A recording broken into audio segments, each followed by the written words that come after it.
Pathmark is the intelligent tool for website lead generation. With increasing online competition, over 98% of website visitors don't convert. The ability to successfully show your value proposition and support visitors in their buying journey separates you from the competition online.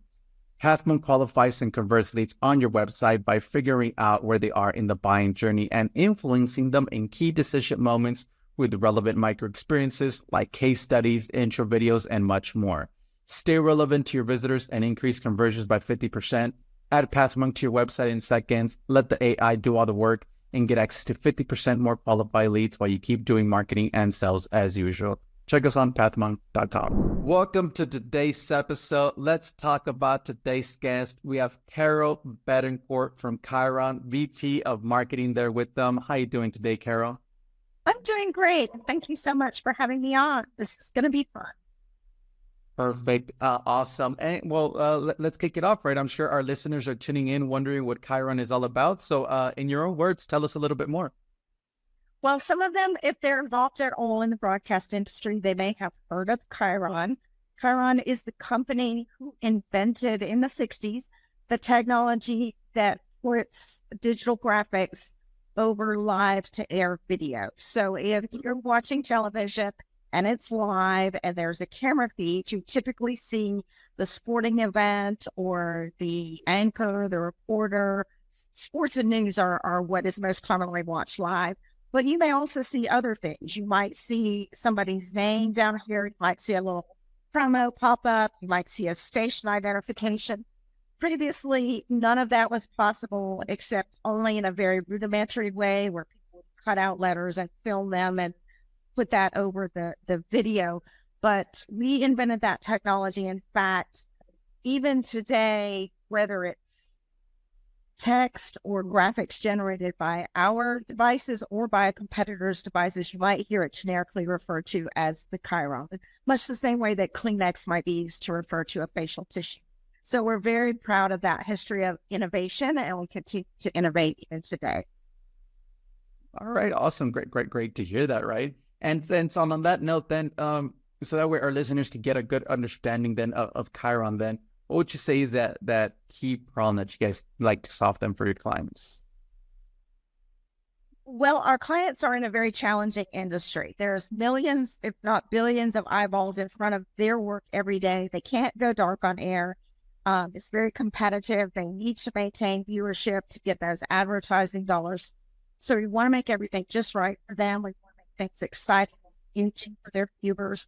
We want to streamline their workflow so that they can save money, create efficiencies, while also helping them monetize and make more money. So today, it's not just those graphics, but it's simpler workflows. It's automating things. It's infusing things with data, whether that's election data, sports data, weather data, any other kind of data that helps them tell their story, as well as finding ways to make things simpler.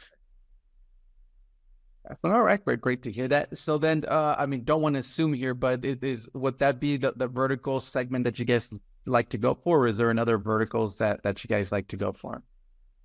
There are about 9 verticals, I think, on our website, and some would fall into that category of being a traditional broadcaster. There's news broadcast, there's sports broadcast, and along with those, there's anything else that might be broadcast live, an event, a game show that happens live.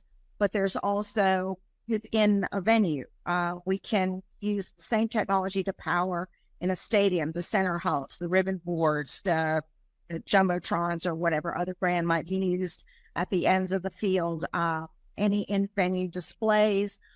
Other verticals would include esports. That's an emerging vertical that entails both live broadcast, but also an in-venue experience. Education, where students are learning to be broadcasters. It's important for them to recreate the same kind of workflow, the same kind of control room environment. Corporations, especially very large corporations who want to do their own broadcasting, both internally and externally. And then even longer tail, anyone who has a social channel where they might do live feed, but they want to recreate that broadcast grade feel. So really today, anybody can become a broadcaster, and that really opens up all kinds of verticals for us. Definitely important. All right, great to hear that. So then how did somebody usually find out then about Chyron? Is there a top client acquisition channel for you guys, Carol? Well, there are some existing channels that we rely on, but we're always exploring new ways to reach people who might use our technology.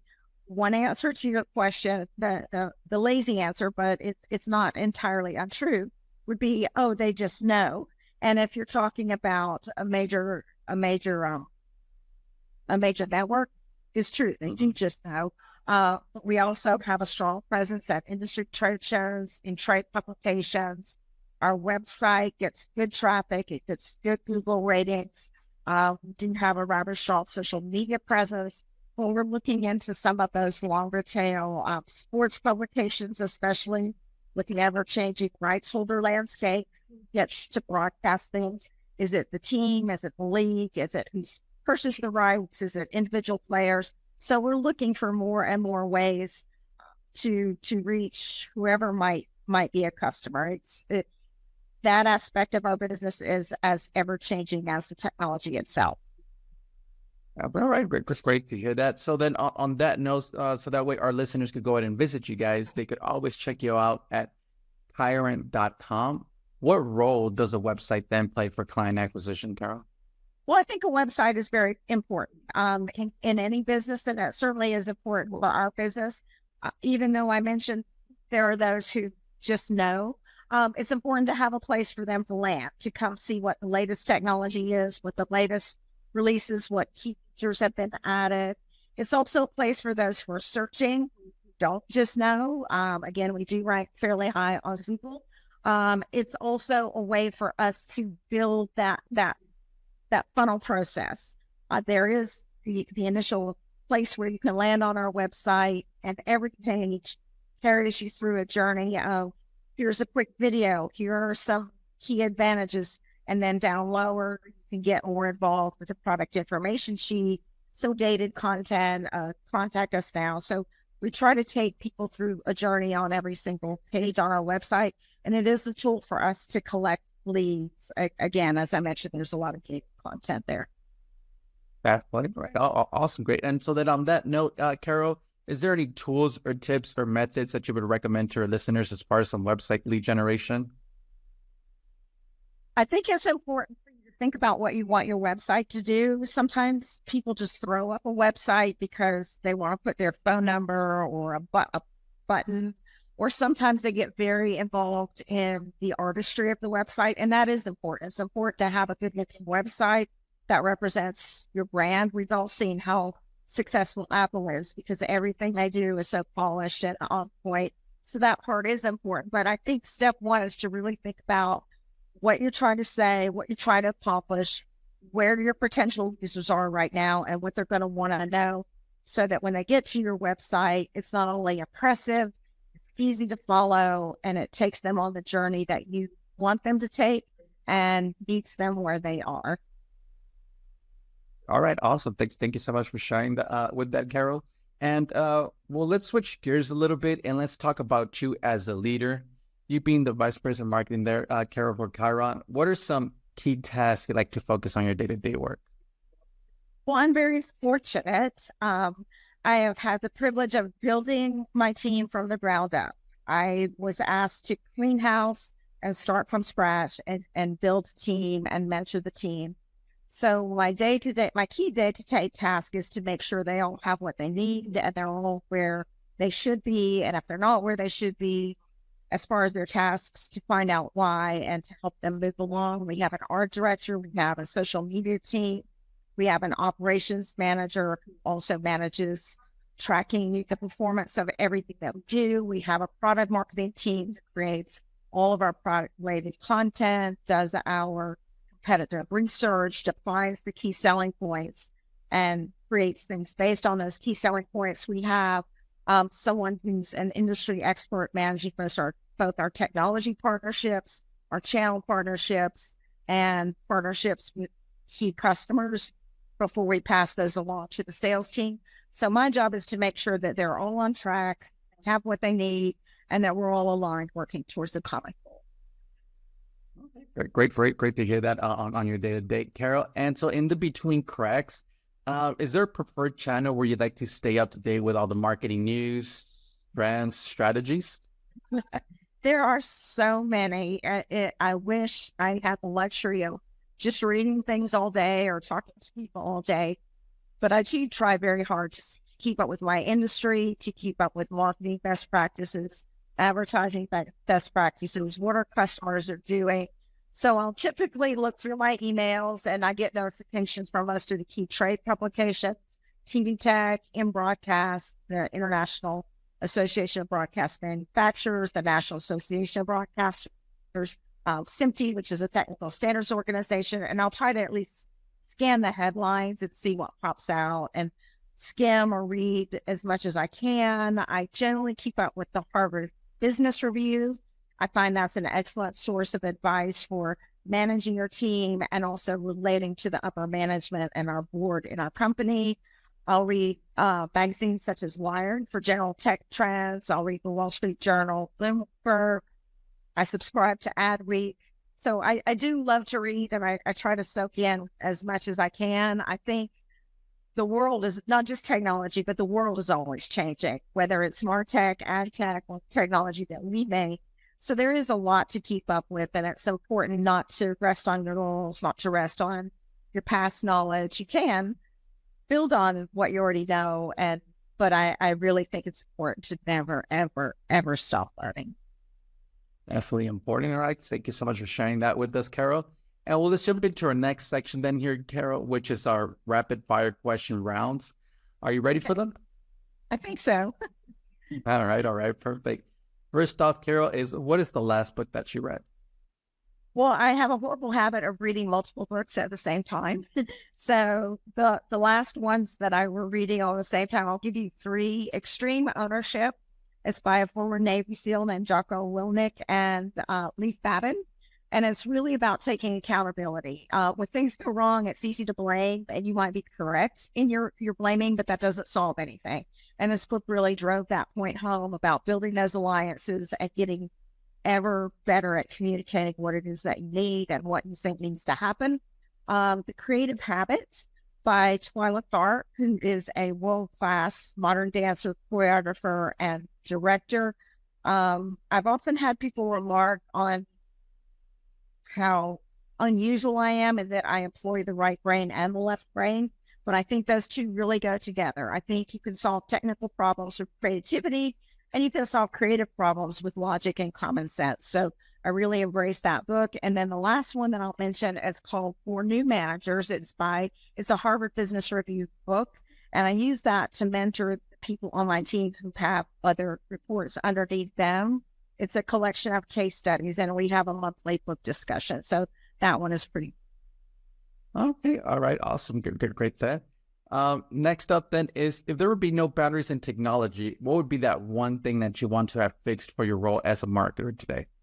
The bane of my existence, because I do try to prove what we're doing and the value of what we're doing, and I do try to sort out what could be better. I'm always looking for data.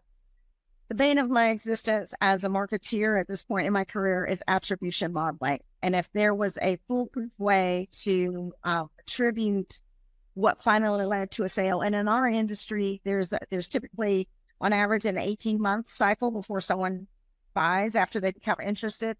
And if I could sort out what to attribute that to, many touch points that they engage in on that journey, that would be golden. I don't think there is such a thing though. All right. And well, Tara, lastly, you have a lot of experience already in the marketing world, but what is that one piece of advice that you would give yourself if you were to restart your journey as a marketer today? That's a great question. Thanks for asking. Two things. I would say be more strategic in building alliances, and that's what I would tell myself. Maybe other people already are. I think of myself as a problem solver, and I at certain points in my life and in various aspects of various careers that I've had, I keep my head down, I get the job done. And as a leader, I mentor others and they get the job done, but that's not all there is to it. if you're part of an organization and that organization is part of an industry, there are so many people who can help you and whose buy-in you may need to get done what you want to do. So I would say be very strategic and very intentional about building alliances. And the second thing, as somebody is coming up through any industry and you're trying to prove yourself, the impulse is to say yes to things to impress people. But I would also tell people, please consider saying no. Sometimes you have to be your time is valuable. So be mindful of what you say yes to. I would definitely agree with that. I mean, as a young person, I would say yes to everything, try to be in everybody's good grace, but definitely time is valuable. So learn to appreciate that. Absolutely. Awesome. Hey, well, Carol, it's been a pleasure to have you on today's episode here with us. But before we do end, I do want to give you the last word. If someone forgets everything about the interview today, what is that one thing they should remember about Chyron? About Chyron, I would say that Chyron is a legacy brand, but it's had its ups and downs. And in many aspects today, it is almost like an entrepreneurial startup. It's a big, giant entrepreneurial startup. And in many ways, there's a whole history behind what we do. So if anybody is part of a business or is starting a business or has had a business for a long time, I would say always look for your next way forward. Even if it seems like you've come up against a wall, there's more to be done. The future is there, and don't stick with any past failures, but build on past successes. Definitely important. All right. Awesome. Hey, well, Carol, thank you so much for being on. I do want to thank our listeners as well for tuning in with us today. And well, I'm looking forward to our next episode at Pathmonk Presents. Thanks a lot, Carol. My pleasure. Thanks for having me.